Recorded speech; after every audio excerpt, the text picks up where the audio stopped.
Hello మన grandma TV స్వాగతం. మీరు చెప్పేది వంకాయతో వెరైటీ రెసిపీ అండి. దీనికి కావాల్సిన అరకిలో లేత వంకాయలు చిన్న చిన్నవి తీసుకున్నాను. వీటిని కడిగి శుభ్రంగా ఘాటు పెట్టుకుని నీళ్ళ వేసి రెడీ ఉంచుకోవాలి. అలాగే మీడియం సైజు 2 ఉల్లిపాయలు తీసుకొని వీటిని కడిగి శుభ్రంగా చిన్న చిన్న ముక్కలుగా రెడీ చేసి ఉంచుకోవాలి. అలాగే ఒక బౌల్లో 1 కప్పు శనగపిండి తీసుకున్నాను. అలాగే దాంట్లోనే మనం రెడీగా ఉంచుకునే ఉల్లిపాయ ముక్కలు వేసి రుచి సరిపడ ఉప్పు, 1 స్పూన్ కారం చూసి వేసుకొని పిల్లలు తినేదాన్ని బట్టి, అలాగే గరం మసాలా, జీరా పొడి, ధనియా పొడి వేసుకుని మొత్తం అంతా కలిపుకొని కొద్దిగా నీళ్లు చల్లుకుంటూ ముద్ర చేసుకుని మనం ఘాట్లు పెట్టి రెడీగా ఉంచుకున్న ఈ కాయల్లో కొద్దిగా కూరుకుని మనం ఒక ప్లేట్ పెట్టుకుని రెడీ చేసుకోవాలి.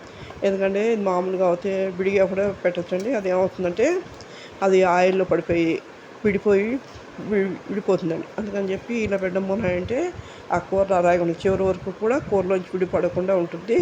టేస్ట్ బాగుంటుంది. ఈ కర్రీ ఏంటంటే పిల్లల నుంచి పెద్ద వరకు లైక్ చేస్తారు. ఒకసారి చేసిన తర్వాత మళ్ళీ చేయమని అడుగుతారు. ఇదేంటంటే నేను చెప్పేవన్నీ కూడా జాబ్ హోల్డర్స్కి, అలాగే బ్యాచిలర్స్కి, కొత్తగా నేర్చుకుని యూజ్ అయ్యే రెసిపీస్ అండి. మీరు కూడా టైం వాళ్ళకి ఎక్కువ ఉండదు, సింపుల్గా ఈజీగా అయిపోయింది. మీరు కూడా ఒకసారి ట్రై చేయండి, లైక్ చేయండి, షేర్ చేయండి, సబ్స్క్రైబ్ చేయండి.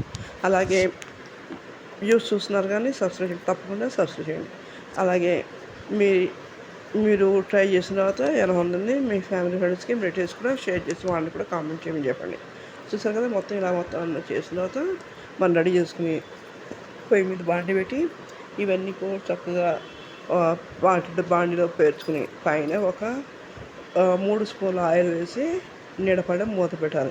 ఇవేంటంటే చక్కగా మగ్గిపోయి చాలా టేస్ట్గా ఉంటుంది. ఇది 5 నిమిషాల్లో రెడీ అయిపోయి కూర అండి.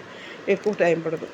అలాగే మూత పెట్టిన తర్వాత 1-2 సార్లు చెక్ చేసుకుని అలాగే ఉంచి తర్వాత కూర అంతా రెడీ అయిన తర్వాత దాన్ని మనం ఒక సర్వింగ్ బౌల్ తీసుకుని, చూసారు కూర ఇలా రెడీ అయిపోయిన తర్వాత సర్వింగ్ బౌల్ తీసుకుని మనం దాని మీద కొత్తిమీరతో గార్నిష్ చేసి సర్వ్ చేసుకోండి. ఇది టేస్ట్ చాలా బాగుంటుంది.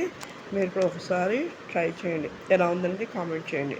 అలాగే మీ ఫ్యామిలీ ఫ్రెండ్స్కి, మీ రిలేటివ్స్ కూడా షేర్ చేసిన వాళ్ళని కూడా ట్రై చేయమని చెప్పండి. చూసారు కదా, ఇదేనండి. ఇది పొద్దున్న చేసుకుని రాత్రి కూడా బాగుంటుందండి. Okay, thank you.